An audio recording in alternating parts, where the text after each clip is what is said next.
In this video, we will learn about one-dimensional motion, two-dimensional motion and three-dimensional motion with examples. So let us see first of all one-dimensional motion. One-dimensional motion is also known as rectilinear motion. When an object moves along a straight line or only one axis of coordinate system changes with time.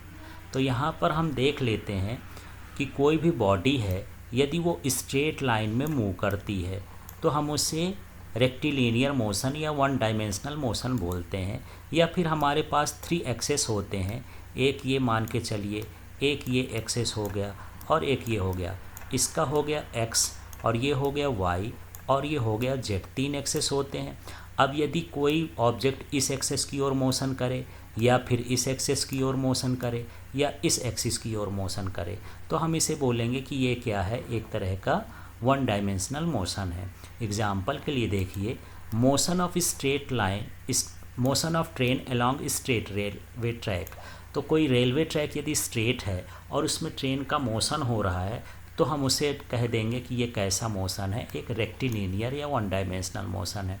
The vertical fall of stone, यदि stone को आप freely छोड़ देते हैं तो stone ऐसे ground में गिरता है, तो इस तरह से ये जो है एक लीनियर मोशन में है या स्ट्रेट पाथ में है, तो इसे हम क्या बोलेंगे कि ये एक तरह का वन डायमेंशनल मोशन है। Crawling of insect on straight wire, और हमारे पास कोई स्ट्रेट वायर है और इस पर कोई एक इंसेक्ट है वो क्रॉलिंग कर रहा, रेंग रहा है तो और इसमें पहुंच रहा है, तो इस तरह के मोशन को हम बोलेंगे कि ये कैसा है, वन डायमेंशनल मोशन हो गया।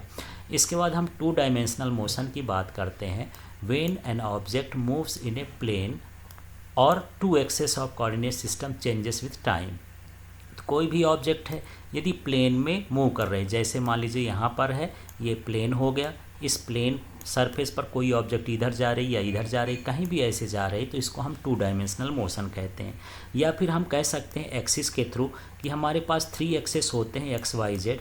इन एक्सेस में यदि कोई भी ऑब्जेक्ट 2 एक्सिस के बीच में जाती है, जैसे यहाँ पर एक्स हो गया, ये वाई हो गया और ये जेड हो गया, कोई ऑब्जेक्ट यहाँ मूव करे एक्स वाई के बीच में या फिर वाई जेड के बीच में या फिर हम यहाँ पर एक्स जेड के बीच में देख सकते हैं, यहाँ यदि मूव कर रही है 2 एक्सिस के अलोंग चेंज हो रही है तो हम उसे क्या बोलेंगे, प्लेनर मोशन या टू डायमेंशनल मोशन।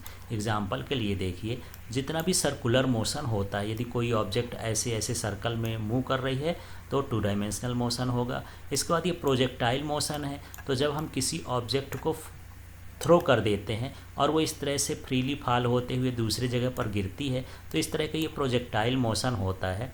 तो प्रोजेक्टाइल मोशन भी एक तरह का टू डायमेंशनल मोशन होता है। कॉइन्स इन कैरम बोर्ड, तो जब हम कैरम बोर्ड खेलते हैं तो कैरम बोर्ड के जो कॉइन्स होते हैं इधर उधर क्या होते हैं, मूव होते हैं, तो उसका मोशन भी क्या कहलाएगा, टू डायमेंशनल मोशन कहलाएगा। Crawling of insect on wall, और यदि किसी वॉल में, यहाँ पर ये देख लीजिए वॉल है और इस वॉल में कोई इंसेक्ट इधर इधर मूव करता है तो ये भी क्या कहलाएगा, टू डायमेंशनल मोशन कहला जाएगा। इसके बाद हम बात करते हैं 3 डायमेंशनल मोशन की। When an object moves in space और 3 axes of coordinate system changes with time, तो कोई भी जो ऑब्जेक्ट है वो स्पेस में यदि मूव करती है तो उसे 3 डायमेंशनल मोशन कहेंगे। और इस तरह के मोशन में 3 एक्सेस जो होते हैं चेंज होते हैं। तो यहाँ पर जैसे एग्जांपल के लिए फ्लाइंग ऑफ एरोप्लेन, एरोप्लेन ये जो फ्लाइंग करती है तो इस तरह का स्पेस में जाती है, उड़ती है हवा में, तो उसे हम क्या कहेंगे, 3 डायमेंशनल मोशन कहेंगे। इसी तरह से बर्ड फ्लाई करता है, ये भी, इंसेक्ट फ्लाई करता है ये भी, और काइट फ्लाई करती है तो ये भी, ये सभी क्या कहलाते हैं, 3 डायमेंशनल मोशन कहला जाते हैं।